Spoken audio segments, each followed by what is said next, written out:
Pois bem, renovados os votos de bom dia, si que nos acompanha, saiba que este é o programa Primeira Página, já sabe que o compromisso é claramente diário, de segunda a sábado, neste horário, essencialmente 7 deles é horário de segunda a sexta, mas das 8 a 11 é claramente compromisso ao sábado. E aqui estamos para as reflexões que se impõem. Vamos a mais uma abordagem temática. Desta vez é refletirmos mesmo sobre a situação da pacificação dos espíritos como fator de reconciliação. Até que ponto é que a Igreja essencialmente deve criar mecanismos para moralizar a sociedade? De que forma é que a Igreja deve contribuir nesta perspectiva da reconciliação, da pacificação dos espíritos? Por isto, temos aqui a presença do apóstolo Augusto Feijó, a quem começo mesmo já a saudar. Muito bom dia e bem-vindo. Muito bom dia a todos os telespectadores, aqueles que nos podem acompanhar. E muito obrigado pela oportunidade e este convite de poder estar aqui, abordar esse tema muito importante. Pois bem, falar de pacificação dos espíritos nos remete a que contexto? Como teólogo, nós temos a Bíblia como nossa matriz, como nosso prumo de comportamento cívico, como nosso prumo da espiritualidade. E Jesus diz assim: bem-aventurados sois vós os pacificadores, porque serão chamados filhos de Deus e já herdaram o reino dos céus. Então, pacificar é trazer a paz entre os homens. E este é o caminho que a palavra de Deus aponta para todo ser humano, para todo ser vivente. Por esta altura, as igrejas como é que têm estado a agir nesta conformidade da pacificação dos espíritos? Quer dizer... Contextualizando a realidade de Angola. Correto. O trabalho ainda é um trabalho longo, é um trabalho muito grande, mas as igrejas de um todo têm feito um trabalho muito grande, têm feito no processo da evangelização, porque a evangelização é trazer a palavra de Deus a todos os povos, a todo ser humano. E a palavra de Deus tem aquela mensagem que transforma a sociedade. O homem, depois do contato com a palavra de Deus, ele tem uma vida pacífica, tem uma vida sossegada. E a igreja, ela tem a responsabilidade de levar a mensagem em todo canto, em todo lugar. Porque também Jesus, não é, deu essa missão à igreja, e a igreja se torna portadora dessa mensagem. Jesus disse assim: idem por todos os homens, por todos os lugares, por todo o mundo, pregando o evangelho do reino a todos os seres humanos. Quem crer, for batizado, será salvo, mas quem não crer já está condenado. E ele diz que este evangelho deve ser pregado a todos os territórios, a todos os lugares. Quer dizer, essa é uma missão importante da igreja e é a primordial. E a igreja tem cumprido este papel, sim. Pois bem, quem pacifica os espíritos é o homem ou exatamente Jesus Cristo? O homem, nós como seres humanos, como seres sociais, nós temos padrões da conduta, da moral, do civismo, da ética. Temos esses padrões que podem reinar e podem dirimir a nossa vida enquanto seres sociais. Mas também sabemos que dentro do comportamento social, dentro da vida humana, houve uma interrupção. E essa interrupção foi a insurgência do pecado, a intervenção do pecado na vida do ser humano. E este pecado acabou trazendo um conflito entre o homem e o Criador. Por quê? Por causa da desobediência. Isso, a Bíblia diz assim, que por se multiplicar o pecado, a iniquidade, o amor esfria. Esfriando o amor, também esfria o comportamento social, há desvio na conduta do ser humano. E de que maneira? Agora, a Bíblia nos traz uma mensagem de esperança. Por quê? Porque a Bíblia diz no livro de São João 3,16 que Deus enviou o seu Filho ao mundo, não para condenar o ser humano, mas para que todo aquele que crê nele seja salvo. Já passou da morte para a vida. Então, a palavra de Deus, ela traz a semente da paz. Porque a palavra de Deus, ela traz o Espírito. Jesus disse assim, que a palavra que eu vos falo, ela é Espírito e é vida. Então, quem ouve a palavra de Deus, quem entra em contato com a palavra de Deus, ele tem paz em seu coração, tem paz em sua alma. Neste caso, quem pacifica os espíritos? A palavra de Deus. Por esta altura, temos estado a anotar, em algumas situações pontuais das igrejas e dos líderes, não uma pacificação mormente dos espíritos, mas sim uma pacificação carnal. Por que esta fotografia?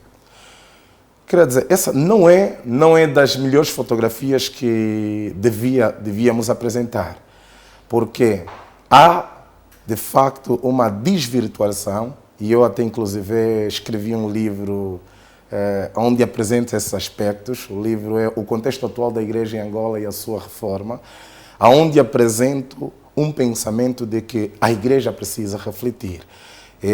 Esta pergunta que me foi apresentada fala relacionadamente ao comportamento de vários líderes espirituais que deveriam ser os pacificadores, porque a Bíblia diz assim, bem-aventurados sois vós os pacificadores. Quer dizer, pacificador, portador da paz. Pacificador, mediador da paz. Bem-aventurados sois vós, porque já são e herdaram o reino dos céus e são filhos de Deus.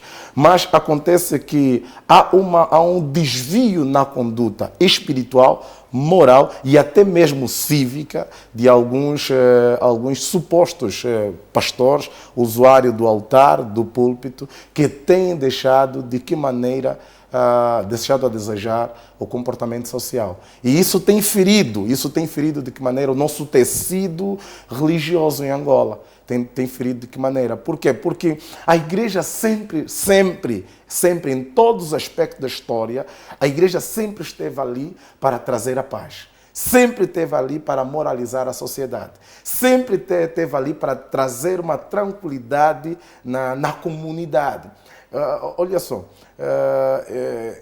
quando era criança, e eu sempre acompanhei isto, e mesmo quando ia nas lavras com a minha avó, via que ali onde houvesse mata, só tem mata e milharais e montanhas, mas mesmo ali havia uma pequena igreja, para que aquelas pessoas que vivem naquela comunidade, naquele mato, tenham o domingo para ir poder cultuar.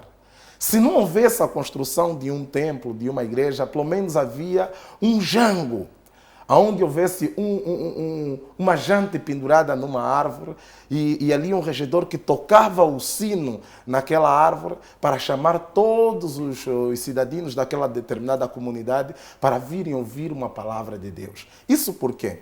Porque não é possível fazer uma sociedade distanciada da palavra de Deus. A palavra de Deus, ela unifica o homem a Deus. Ela traz a verdadeira paz. E a Bíblia diz assim, que Jesus disse assim, que eu dou-vos a minha paz. E a paz que eu vos dou, não vos dou como o mundo dá. Uma paz passageira, mas eu vos dou uma paz que dura para toda a vida e para a vida eterna. Por esta altura, quando nos deparamos com estes conflitos, digamos que internos no seio da Igreja, que sinal, que mensagem que estamos a transmitir aos fiéis? Não é um bom sinal, mas o que acontece? Nós olhamos para, durante a história da humanidade, nós, ao fazermos a leitura da história, o homem sai de algum lugar e está a ir para um outro que ele não conhece. E de onde saímos, podemos dizer assim, saímos de um lugar de paz, saímos de um jardim chamado Jardim do Éden e estamos a caminhar para uma vida e Deus, a partir dessa trajetória, vem nos reconciliar, trazendo Jesus. O que acontece?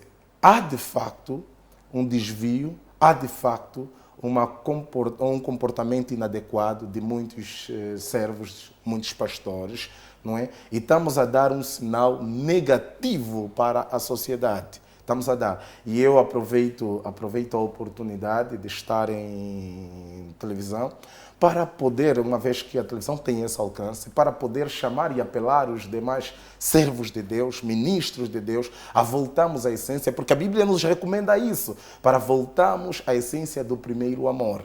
Porque não damos, quando nos desvirtuamos, quando nos desviamos, não damos um bom sinal à sociedade. Porque a sociedade espera do pastor, espera da igreja, espera do homem de Deus. A última esperança da sociedade está na igreja. Tá vendo? Eu, por exemplo, no meu livro Contexto Atual da Igreja em Angola e a Sua Reforma, eu defendo que o Estado e a igreja são irmãs. Eu defendo que são irmãs. Mas que a igreja é a irmã mais velha porque ela é a irmã mais velha do Estado, porque ela tem da parte de Deus a mensagem do Criador para poder dar à irmã menor. E o Estado tem o direito de governar, de dirigir a vida do homem em sociedade, impondo as leis, dirigir, mas sempre debaixo de um cunho da palavra de Deus, da irmã mais velha que é a igreja.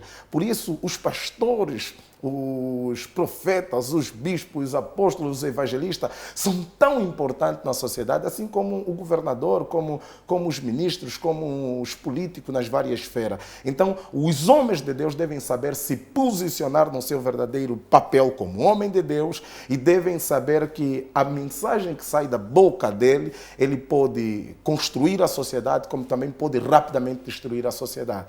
Então, pois bem. A Bíblia faz menção que Deus abençoa quem cedo madruga. Essencialmente, é possível pacificar os espíritos com a famosa teoria da prosperidade? Olha só, esta começou com uma palavra de Provérbios muito bom, que Deus abençoa quem cedo madruga. E o homem que trabalha com a mão remissa prosperará. Está a dizer o quê? Em Provérbios também diz assim, vai trabalhar o preguiçoso. Veja as formigas, vê o exemplo das formigas. Elas trabalham para o seu alimento e de forma como uma equipe levantem pesos maiores do seu tamanho para poder conservar o período de escassez, o período de fome. Quer dizer, até as formigas nos dão exemplo. Até os animais das selvas nos dão exemplo. Agora, o ser humano como animal, como o ser racional, aquele que tem a lógica, que tem a moral, que tem o civismo, o ser humano que tem o Espírito de Deus, porque a Bíblia diz que fomos feitos à imagem e à semelhança de Deus. É assim que a Bíblia nos ensina. É necessário, sim, voltarmos. É necessário, sim, voltarmos à essência da palavra de Deus. A palavra de Deus diz assim que quando nós trabalhamos, prosperamos. Porque a Bíblia diz assim que do suor do teu rosto comerás o teu pão. Acha que a teoria da prosperidade está a fragilizar esta palavra de fé? Não. O que acontece? A Bíblia ela é completa. A palavra de Deus é completa. Pregar uma mensagem isolada das outras é denominada, teologicamente é denominada como antimonia. Antimonia é o quê? É quando você tira um texto isolado da Bíblia para fazer dele uma doutrina e esta doutrina acaba violando toda a doutrina original. Porque a doutrina de Deus é santa, é sagrada. O homem de Deus é próspero. A prosperidade é um estilo de vida. A prosperidade não pode ser como uma doutrina religiosa, uma mensagem de saqueamento, uma mensagem de tirar de quem não tem, de fazer com que o pobre se torne mais pobre e os pastores se tornem como mercenários. Não. Jesus alertou ele disse assim, olha, virão tempos difíceis, virão dias difíceis de manejar, em que no meio do rebanho virão os lobos vorazes e esses vão saquear o rebanho de Deus. É esse comportamento que estamos a notar. Estamos a notar, em vez da mensagem principal da Bíblia ser, porque a Bíblia tem sua mensagem principal, tem a salvação como a principal mensagem de reconciliação do homem com Deus. Jesus trouxe a mensagem da reconciliação, o perdão dos pecados, o arrependimento, não é, das obras mortas, o arrependimento. A Bíblia tem muita boa mensagem, mas o que acontece? Os mercenários só querem falar de dinheiro. E o que fazem? Aproveitam-se da fragilidade das situações sociais que o mundo está vivendo, que a sociedade está vivendo, apresentam o medo e o terror na mente das pessoas e aproveitam daquele que já está fraco para tirar o pouco que ele já tem. Isso é correto? Não. Biblicamente, isso está correto? Não, não está correto. Isto é pecado. E das pessoas que praticam, que fazem, que enveredam por este caminho, os tais supostos pastores, eles vão pagar diante de Deus. Vão pagar. E nós mesmo como a igreja, por exemplo, falo da Ordem dos Pastores Evangélicos de Angola, estão desenvolvendo o trabalho para que esses pastores, estes supostos mercenários, estejam à margem da justiça. Também a nível da Aliança Evangélica de Angola, que também está a desenvolver um trabalho. A igreja em si conhece quem são os seus verdadeiros pastores. E as ovelhas também, a própria Bíblia diz assim que as minhas ovelhas conhecem a minha voz, elas ouvem e veem. Mas o mercenário, que não é o pastor, pula pela janela, não é? Pula o muro do rebanho para vir saquear as ovelhas. Então, este é um comportamento inadequado. Temos realmente, como igreja, assumimos que temos supostos mercenários, falsos pastores, falsos mestres, trazendo uma mensagem que extorque, que traz miséria. Esse não é o caminho que nós aconselhamos. Pois bem, apóstolo, olhamos para as ovelhas ou os homens de Deus, acreditamos que há alguns termos que precisam ser trocados, que acabam por conotar naturalmente aquelas pessoas que querem chegar-se a Deus, ao primeiro amor, essencialmente. Por esta altura, quando falamos de reconciliação, passa a ser um pouco complicado quando encontramos homens de Deus ou cristãos que conotam aquele que não está na palavra como mundano. Como é que podemos inverter este quadro? Como é que vamos reconciliar e pacificar os espíritos se ainda continuamos a conotar as pessoas com termos que acabam por nos afastar e não nos aproximar? Realmente é verdade, isto é preocupante, porque todo ser humano é filho de Deus. Todo o ser humano é filho de Deus, independentemente da sua cor, raça, etnia, língua, tribo, independentemente da sua cultura, todos os seres humanos são filhos de Deus. E Deus, quando fez o homem, ele diz que fez o homem segundo a imagem de Deus e a semelhança de Deus. Deus não separou uns. Agora, lógico que após esse desvio, este pecado, não é, passamos a ter uma conduta que foi necessário que Deus enviasse o seu Filho para nos reconciliar. De antemão, a mensagem da reconciliação já vem do próprio Deus, que sempre enviou homem de época em época, enviando profetas, enviando patriarcas, enviando evangelistas, sempre para trazerem uma mensagem de reconciliação e poderem trazer o homem ao arrependimento e reconciliando os seres humanos, os filhos com o próprio Pai. Porque para Deus somos filhos, embora uns em posição de obediência e outros em posição de desobediência. Agora, entre nós, os filhos, não pode haver uns dizerem assim, eu sou mais filho do pai do que você. E o outro diria assim, o que te faz mais filho? Ah, não, eu sou mais santo. E prova a tua santidade. O que prova que você é mais santo do que eu? Você não vai ter como justificar, porque são virtudes e são frutos do Espírito. E esses frutos do Espírito são desenvolvidos no nosso caráter, na nossa essência, na nossa maneira de ser. E existem pessoas, por exemplo, não é de um todo, não é uma regra geral, mas existem pessoas que não frequentam a igreja, mas têm um comportamento, têm uma forma de ser tão acertada, não é? Tem uma conduta, uma forma de viver que, sinceramente, a pessoa diz assim, poxa, gostaria de ser como este senhor. Por causa da sua forma de ser, por causa da sua forma como, a sua convivência social de forma pacífica. E existe aquela pessoa que vai para a igreja, não é? Transporta todos os dias a Bíblia nas axilas e está ali bem vestido e tudo mais, mas em compensação é uma pessoa muito mal comportada. É uma pessoa que, depois de sair das quatro paredes da igreja, nós ouvimos da boca dessa pessoa palavras, e pode até não ser em palavra, mas em gesto, a forma como lida com outro ser humano. E isso nos remete a esta palavra, a este lado. Mundano é discriminação.